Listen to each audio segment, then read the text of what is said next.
Praise God. Greetings and welcome to Choices. It's always a joy when we meet. You are our joy and crown. God richly bless you. As we continue our discussion, excellent question, beautiful question. What's going on? We want you to focus, or we want to focus primarily on families. Everything starts from the home. Your family, my family, is our greatest pride and possession. I learned this from experience. How successful you are in the home will determine your success outside.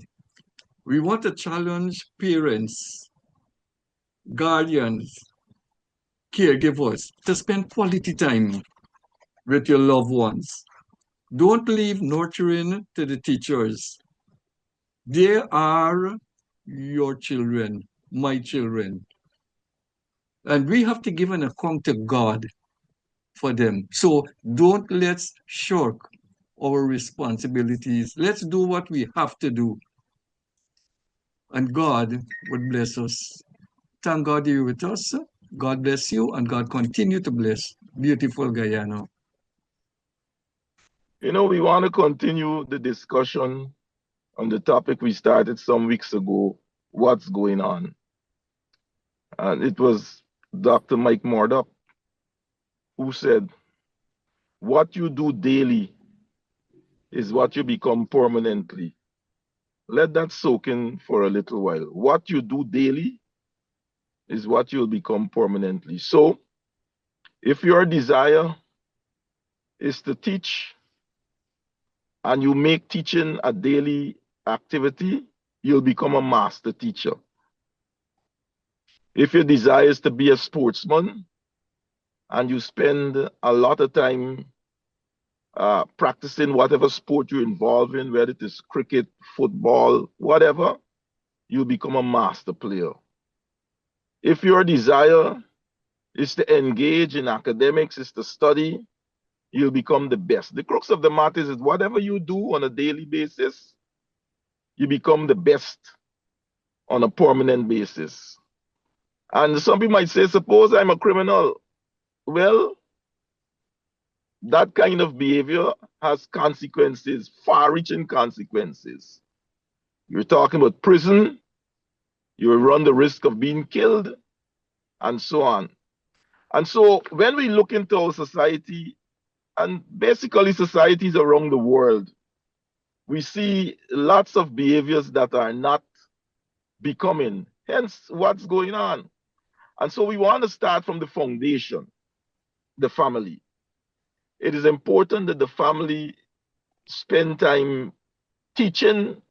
Last week we talked about Deuteronomy. You teach so much and so consistently that it becomes a part of the child or the children. Adults too must expose themselves to being taught because none of us could assume that we know everything. And there might be cases where someone might say, man, I haven't gone to university, I haven't gone to school and so on, and therefore I can't teach. Society has developed what we call safety nets. People who can come alongside us and help us. All we have to do is to be discerning enough to know those who are good and those who are helpful to us, and align or attach ourselves to such persons. We must find out what is the passion of our children. What passion do they have? What is their desire? And whatever desire that they have, we encourage them to feed that desire. Because, as Bill Hendricks said, every man is born gifted. God has not created anybody without gifts, abilities, and talents. It's for us to know what they are and to help draw them out of people. But for that to happen, in many cases, our children in particular, they must have us sit down and we must tell them our life stories, where we came from. As a young man, I grew up in a place called East Rhineveld, surrounded by some other communities called Warlock, Blood Alley, and so on. But the issue of being taught by my parents, the issue of being taught by my teachers, telling me what I will become and what I can become, is very important because some children feel dejected, rejected, and they feel hopeless. And so we must speak to our children, not only the parents, but the teachers, the member in the community, the man in the street, the man on the road. You see a child going down a wrong road, you can pull them back, not encourage them to continue their way. So we must ask ourselves the question, what's going on, and see how we can contribute to the progress and development of our families. Gentlemen. Dr. Hudson, you raised two important things that I think we should deal with. The issue of identity and the issue of teaching. I want to share an experience. Well, before I do, I think parents have an important role and responsibility to play in terms of helping their children or their child to understand that each child has been fearfully and wonderfully made. That's the scriptural injunction, what the scripture says. So whether they were born in or out of wedlock is not the issue. The fact that they're here, we have a responsibility to teach and to train them. And we must also ensure that we help them to understand their identity. Let me share an issue. Several years ago, while I was a member of the Guyana Defense Force, I had the task or the opportunity to try a soldier who had broken a serious law, serious rule. And I listened to his explanation, and I thought that it merited for me to dismiss the case. But I asked him a simple question. I said, take 5 minutes and tell me what good qualities you have, what is good about you. Seconds passed, minutes passed. He could not have told me what was good about him, nor what good qualities he had. And it points back to the fact that somewhere in his upbringing, somewhere in his nurturing, nobody told him what was good about him or what were the bright prospects that he possessed. So the point is that as parents, we must take time to instill in our children, irrespective of where they were born, whether in Sophia, whether in South Rhineveld, wherever, the environment must not determine the extent to which they can achieve their God-given purpose in life. Dr. Lee, well said. And I want to come in there because you're talking about validation. And we are looking at the importance of the family in spite of the socio-economic situation in the home. We can still speak well. Parents can still speak well over their children. Parents can observe and spot giftings in their children and provide an enabling environment for those giftings to be properly nurtured so that those children can become. I have the liberty of dealing with a group of young people currently, and I'm teaching them the aspect of respect. Respect for self, respect for others, respect for God. And it is said that respect is the glue to any relationship. But in order for us to become, I want to use Pastor Asana words. The way we see ourselves is the way we treat ourselves. And the way we treat ourselves is the way we will allow others to treat with us. And when we understand whose we are and who we are, made in the image and the likeness of God, we will be able to become. But it goes right back to the family circle. In spite of the environment, we can help our children to become efficient and effective and fulfill their God-given dreams. So we are actually saying that each child needs a mirror, someone who will reflect to them who they really are in the image of Christ. And many times we really don't know that. we many times practice reverse psychology. Dr. Hudson is an expert on this matter. He might even get a chance to speak. And so you believe in negative reinforcement. So if you do it, and if you say the negative, somehow you will push them. But you have to remember that's a young mind. That child hasn't learned analytical thinking yet. Is now growing into understanding basic things. So if you use negative reinforcement, all you will do is produce the negative.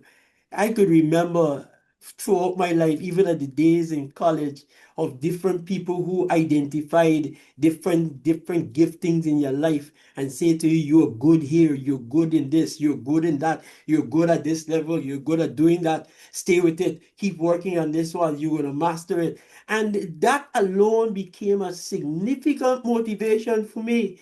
So even when the negative presented itself, like Dr. Hudson referenced earlier, you prefer to go in the direction of the positive. I have a friend here, Reverend Simple, and Rev, where are you? Yes, sir, I'm right here. I am just soaking in all that is being said, and this is so powerful. I would like to touch on what I would want to call a law. For instance, we look at life, we look at this world that we live in. One of the most critical laws in our world is the law of gravity. What goes up must come down. I mean, there are different ways that you could work around that, but that's primarily a law. I would like to drop a spiritual law that I think that will kind of push us in the direction of seeing things in a particular way.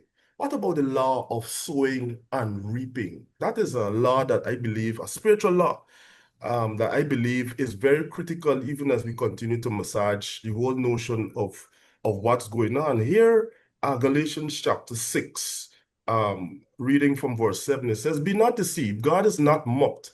For whatsoever man soweth, that shall he also reap."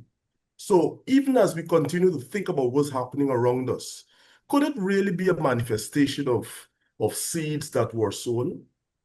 And those that are looking on and watching to see how things pan out, wouldn't it be useful for you to be careful of the seeds that you sow? Seeds of words, thoughts, deeds. In Proverbs 18:21, it says, "Death and life are in the power of the tongue." And I believe somebody mentioned something about the power of words, but I don't know if we really understand the power of words. Death and life are in the power of the tongue, and they that love it shall eat the fruit thereof.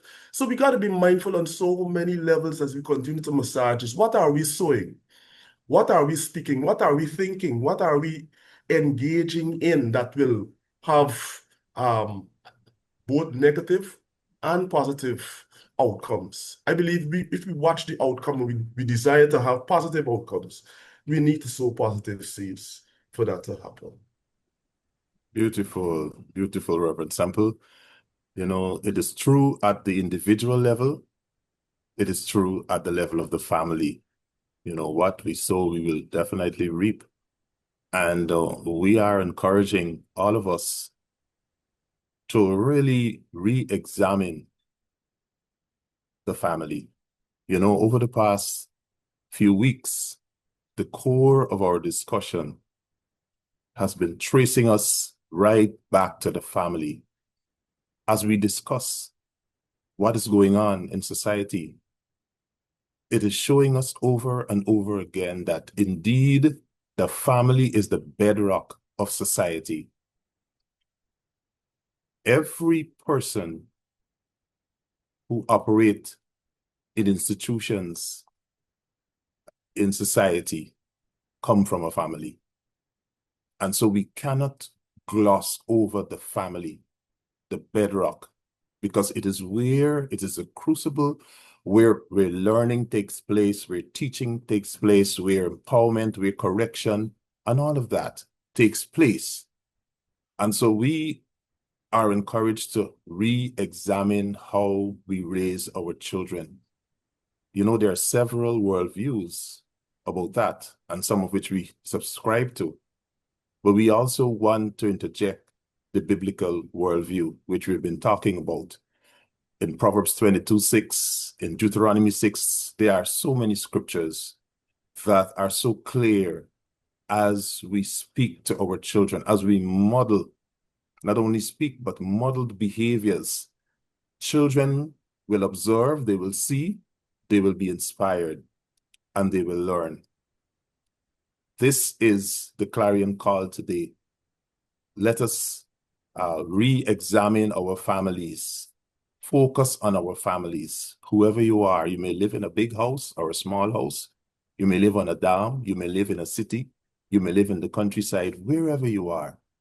It does not negate the fact and the responsibility. You know, certain responsibilities are non-negotiable, I would say. You can't delegate the responsibility of raising your family.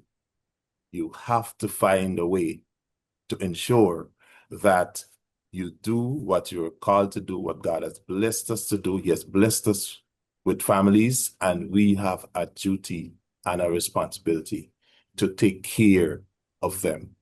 So let's continue to do the great work that we're doing. If we're having challenges, there are safety nets. We don't have all the answers. There are institutions in society, the church, the school, clubs, all these institutions that can influence and help us to raise our children. So find a way, and it starts with relationships. Build strong relationships with the people around you, your neighbors, our teachers, the Sunday school. Let us find a way to have a concerted effort in raising our children, because we know that in the future, not only they will benefit, but we will benefit as a family, the community will benefit as a family, as a community, and the entire country will benefit. We can't have success without a value system. I know we would want to be successful in many things, but there are some values that must be cultivated, and we know them. We must have a value system, even in the family, as we heard a lot about family, we heard a lot about community, and from the individual perspective. But one of the things that we have to ensure in all these dimensions is that there's the cultivation of values, or what we would call core values. And we know them because we've been mentioning some of them. For example, work, hard work. As a matter of fact, I was told very early in my school days that the only place where success comes before work is in the dictionary. Where S, comes before work. W is in the dictionary. Outside of the dictionary, one has to work hard to be successful. One of my education officers, senior education officers, used to say, "Young Hudson, if you train hard, your work becomes easy. Train hard and you work easy." Discipline. Everything must have, a timeline and a formula. So you don't just get rich or you just become the best of whatever you want to become overnight. That's why I go back to Murdoch. What you do daily is what you become permanently. So work. We have to tell our children, look, you don't get to a certain level without working hard. You don't get to a certain level without discipline. You discipline. You have to wake up, son, daughter, wake up early in the morning, take care of the dogs, the pen if you have fowls, and all of those things, because when they go into the world of work and people start to give them tasks, they will not be able to do it, or they may not be accommodating. And so there's discipline. Then there's the issue of study. You have to apply yourself. To study, you must know something. You can't become the best without, studying or doing some research. And the issue of love. We heard Reverend Semple talk about seeds that you sow. The issue of love, you love your fellow man. That's a value that we could cultivate. Because when people see you're caring and you're loving, you might be surprised to know the kind of attraction might come back to you because of your behavior. So successful people understand that there is a process. You can't get rich quick or die trying. There's a process. You have to start somewhere. You have to creep, as we would say, before you walk. Some people want you're born now, you just start walking. So you might be something else and not really human. And so we have to understand these things. So if you want to be successful, there are some values you must cultivate, and those values must be cultivated in the home by the parents and also by the individual. If you want to be successful, you sleep less and you apply yourself more to what with diligence to what you want to become. Phenomenal. What, as we continue the last moments of this program, the next 5 to 6 minutes of this program, what value would you teach if you had the opportunity to, or leave with a youth or experience as you interact with them? Thank you, Pastor Reverend Kurt? Asano. Thank you, Reverend Asano. I was just thinking, how do you know that question was you were supposed to post it to me? I was just taking notes as everyone was speaking, and and some values I wrote down here. Institute respect. That's the first one. I would, as we raise a family, as we raise our children, institute respect. Respect goes both ways. So you can't ask the child to respect you alone, but you're not respecting that child. Institute love. Love is a big thing.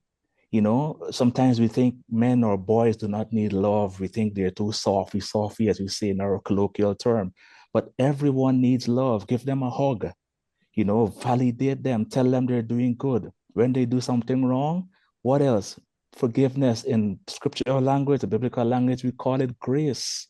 But preach forgiveness. Don't belay that point all the time. It's the same thing you did yesterday. It's the same thing you did last year. Forgiveness, and then we move on together. What else? Create boundaries in raising a family. The child should not be in every conversation, not everything you involve a child in. Create boundaries. You as well need to give that child boundaries so they can grow and they can develop and they can create their own identity with your help. Forgiveness. Forgiveness. I spoke about forgiveness already. So those four jumped out at me, or five: respect, love, boundaries, grace, and gratitude. Telling them or teaching them to say thanks.